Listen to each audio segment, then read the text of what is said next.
Hey friends, welcome to Hot News. Hope you're having a good Tuesday, wherever part of the world you're in, even if it's a Wednesday Tuesday because you're in the future. However you want to slice it, I hope you're enjoying it. Anyways, today's video is brought to you by Displates. Check out the dope metal prints at displate.com/UFD Tech Official and enter UFD as a coupon code for 15% off. They mount very easily. You just use magnets on a wall, bam, interchangeable. They look good. They're bent in at the edges so you can't cut yourself. They're amazing. They're great artwork. We hang them on strings since there's no wall there, but you could do it with magnets.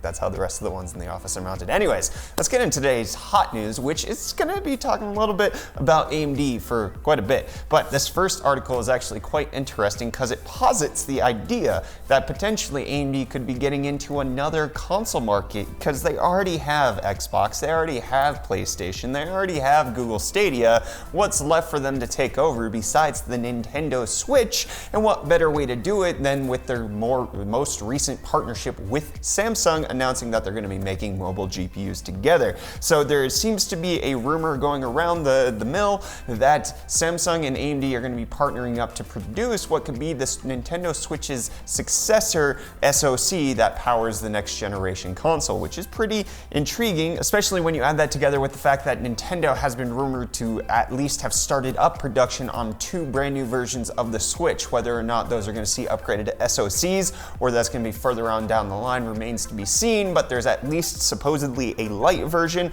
as well as a enhanced version coming down the pipeline. And it's, even though it was rumored that Nintendo had that in the pipe works a little before, now it's actually that they've started production on it. So we'll see if this goes anywhere, but AMD could potentially also just kind of 100% capitalize on all of the console market share, which would be pretty interesting. But then let's talk about more AMD news, especially when it comes to the lower end chipsets that we're expecting for the Ryzen 3000 series, namely the B550 and the A520. There has been news that has come out that it looks like instead of AMD producing the chipset for that, which they're doing for the X570 chipset, it's going to be ASMedia who's going to be making these new chipsets, which, in case you don't remember, ASMedia was the one who was making all of the ones previously, including up to the X470 chipset. But the big difference between B550 and A520 versus X570 is going to be PCI Express Gen 4 support. So it's not going to be featured on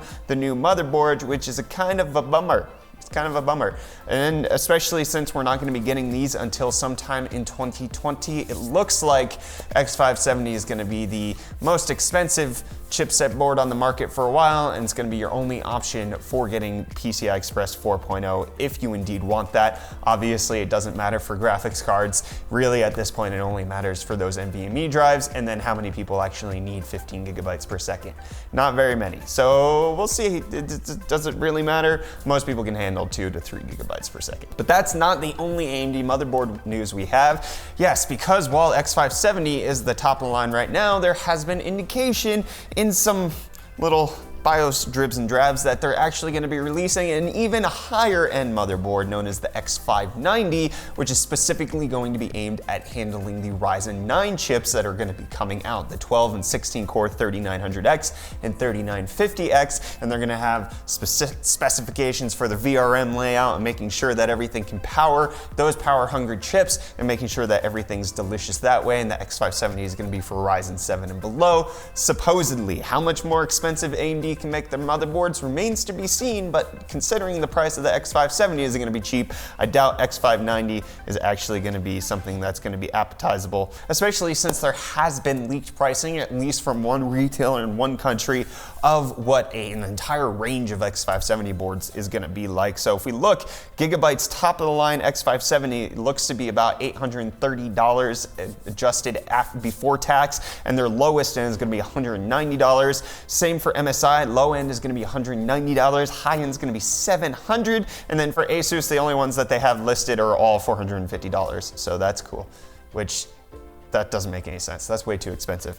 Yikes. I'm out on that. But then also there's some rumors coming out from WCCF Tech about the 7nm APUs that we've been expecting ever since AMD showed off the chiplet design on their CPUs back at CES. However, one thing that AMD did clarify, even if they didn't give us a whole lot of details, was we weren't going to see chiplet-based APUs for the remainder of the year, whereas this WCCF Tech report is postulating that we could see them as early as holiday season 2019. It could have a Navi GPU on top of a CPU chiplet, which could potentially allow for up to 8 cores and 16 threads, and supposedly, at least according to this, we could get up to 2 teraflops of GPU performance on that chiplet design, which would be actually super competitive compared to what else is on the market. So it's possible. AMD has said that it's not happening this year. They could just have meant like not this financial year. I don't know. We could see if they're coming holiday 2019, but my guess is at CES 2020 is when we would expect to see them. But you know what you shouldn't expect to see?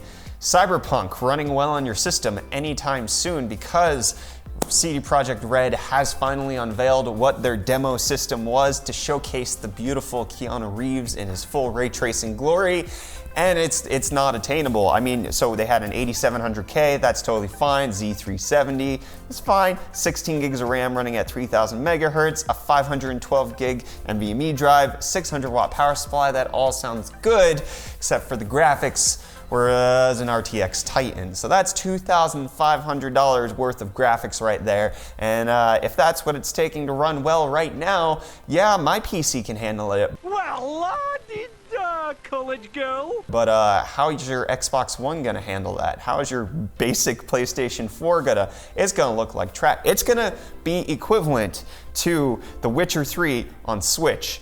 That's the type of graphical drop that we're expecting here from going from the RTX Titan down to a regular PlayStation 4. That's gonna be abysmal.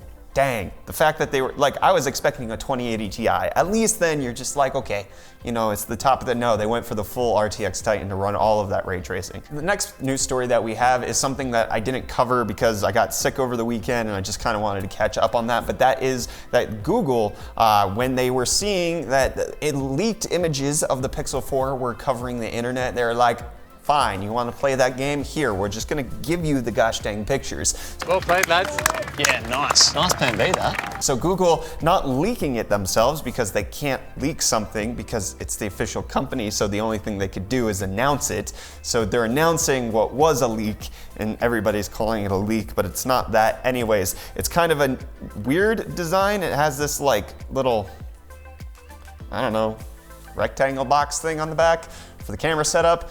Not a fan of it. This actually doesn't, this rustles my jimmies more than it makes me feel good.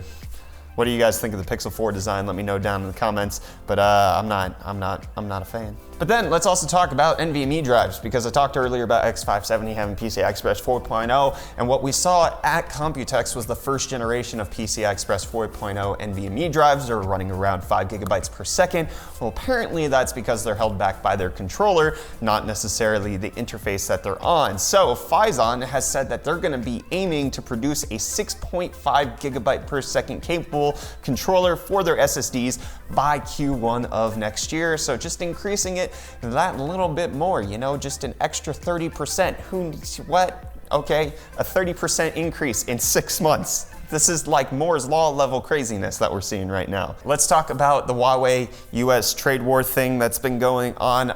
The latest casualty is the fact that Huawei is canceling the launch of their new Matebook laptops, which, I mean, stylistically and pricing wise are probably the closest competitors to the MacBooks that are out on the market. A lot of people use them, a lot of people recommend them, and Huawei's just like, yo dog, we can't do it. However, there is some better news that just came out, which is the fact that while Microsoft did pull all of the Huawei products from their store, they have relisted the Huawei Matebook. So you can still purchase it on the Microsoft store in case you're interested. It's not dead as of yet. Future editions canceled by Huawei, current editions now being resold by Microsoft. This is a crazy trade war that's going on. I don't know what's happening. We all, dogs and cats, live in China and US, and robots and no bots.